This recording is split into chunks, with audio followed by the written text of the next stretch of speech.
ഒട്ടിയ വയറുമായി അവര് പോയത്. മുത്തുനബിയോട് കാല് മുറിഞ്ഞപ്പോഴും ഭക്ഷണം വേണമെന്ന് പറഞ്ഞില്ല, വെള്ളം കുടിക്കാൻ വേണമെന്ന് പറഞ്ഞില്ല, എന്റെ ഭാര്യ എവിടെയെന്ന് ചോദിച്ചില്ല, എന്റെ മക്കൾ എവിടെയെന്ന് ചോദിച്ചില്ല, എന്റെ വീട്ടിലേക്ക് കൊണ്ടുപോകണമെന്ന് സഹാബികളോട് പറഞ്ഞില്ല. ഇങ്ങോട്ടാ കൊണ്ടുപോകേണ്ടത്? മദ്ഹറുൽ അത്തമായ ഖാതിമുൻ നബിയീനായ അതേ താജുൽ അത്ഖിയായ ശഫീഉൽ മുദ്രിമീനായ നബി തങ്ങളുടെ സവിധത്തിലേക്ക്, അന്നത്തെ അന്നും സൂപ്പർ സ്പെഷ്യാലിറ്റിയായ ഹോസ്പിറ്റലായ മുത്തുനബിയുടെ ചാരത്തേക്ക് എത്തിക്കണമെന്ന് പറഞ്ഞു. അവിടെ എത്തിച്ചു.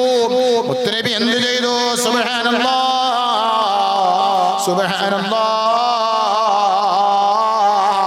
അവിടെന്ന് പറഞ്ഞില്ലേ, അവിടെന്നതാ മുത്തുനബിന്റെ ഉമിനീരെടുത്തിട്ട് അവിടെ പരത്തി കൊടുക്കുന്നു. ആ കാലി അതാ അവിടെ വെക്കുന്നു. ഒരു മുറിവിന്റെ അടയാളം പോലും ഇല്ലാതെ കാലി പരിപൂർണ അവസ്ഥയിലേക്ക് മാറുന്നു. ഉബൈദത്ത് തങ്ങൾ എഴുന്നേറ്റ് നിൽക്കുന്നു. അതേ ഉബൈദത്ത് തങ്ങൾക്ക് സന്തോഷമാകുന്നു. അവിടുന്ന് ഉബൈദത്ത് തങ്ങൾ പറയുകയാണ്,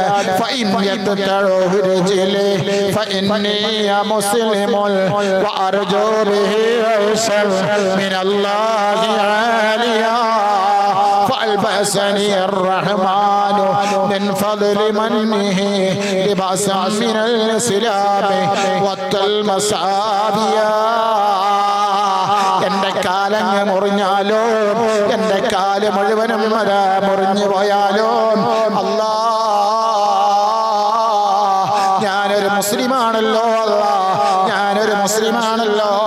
എന്നിട്ട് പറയുന്നു, ഞാൻ അല്ലാഹുവിന്റെ പൊരുത്തമാണല്ലോ, ഒരുമയാണല്ലോ. അത് എന്നെ അല്ലാഹുവിന്റെ റസൂൽ ധരിപ്പിച്ചു പോയി. അത് കിട്ടാനാണല്ലോ ഞാൻ ഇവിടേക്ക് വന്നത്. അത് കിട്ടാനാണല്ലോ നബി തങ്ങളെ പിന്നിൽ അണിനിരന്നത്. ഓ മുഅ്മിനേ, ഇന്ന് ബദരീങ്ങളാണ്ട് നടത്തുന്നവരോട് പറയുന്നു, നിങ്ങൾ അധ്വാനിക്കുന്നത്, നിങ്ങൾ പത്തിരി ചുടുന്നത്, നിങ്ങൾ കറിയുണ്ടാക്കുന്നത്, പള്ളിയിലേക്ക് കൊടുത്തയക്കുന്നത്, അതേ ഒരു ഫഖറിന് വേണ്ടിയാവരുതാ. അതേ ഞങ്ങളെ പള്ളിയിൽ അതിഗംഭീരമായി നടന്നു എന്ന് പവർ നടിക്കാനാകരുത്. ഞങ്ങളുടെ സ്ഥാപനത്തിൽ അതിഗംഭീരമായി നടന്നു എന്ന് പവർ നടിക്കാൻ വേണ്ടിയാകരുത്. മറിച്ച് എന്താ,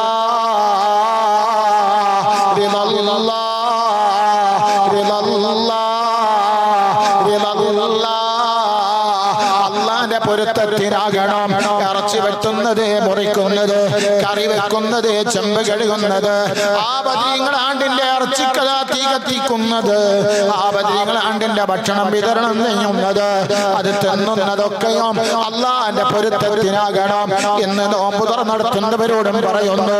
അത് അള്ളാഹുവിന്റെ പൊരുത്തത്തിനാകണം. ഇല്ലെങ്കിൽ ഒന്നും നമുക്കില്ലേ ഇല്ല, ഒന്നും നമുക്കില്ലേ ഇല്ല. സുബ്ഹാനല്ലാഹ്. അതാ ഉബൈദത്ത് റളിയല്ലാഹു തആല ബദർ യുദ്ധം കഴിഞ്ഞ് തിരിച്ചു പോരുകയാണ് നബി തങ്ങളുടെ കൂട്ടത്തിൽ. പെട്ടെന്ന് ഉബൈദത്ത് തങ്ങൾക്ക് രോഗം വരുന്നു, ക്ഷീണം വരുന്നു. വഴിയിൽ വെച്ച് മഹാനവറുകൾ വഫാത്താകുന്നു. സഫറ എന്ന് പറയുന്ന സ്ഥലത്ത് ഉബൈദത്ത് തങ്ങളെ മറവ് ചെയ്യുന്നു. നബി തങ്ങളെക്കാൾ കൂടുതൽ വയസ്സുള്ള സഹാബിയാണ്. ആ ഉബൈദത്ത് തങ്ങളെ കൈപിടിച്ച് സ്വർഗത്തിൽ പോകാൻ എനിക്കും നിങ്ങൾക്കുമൊക്കെ അല്ലാഹു തആല തൗഫീഖ് നൽകട്ടെ. നമ്മുടെ കുടുംബത്തിനുള്ള തൗഫീഖ് നൽകട്ടെ. അല്ലാഹു ബറക്കത്ത് നൽകട്ടെ.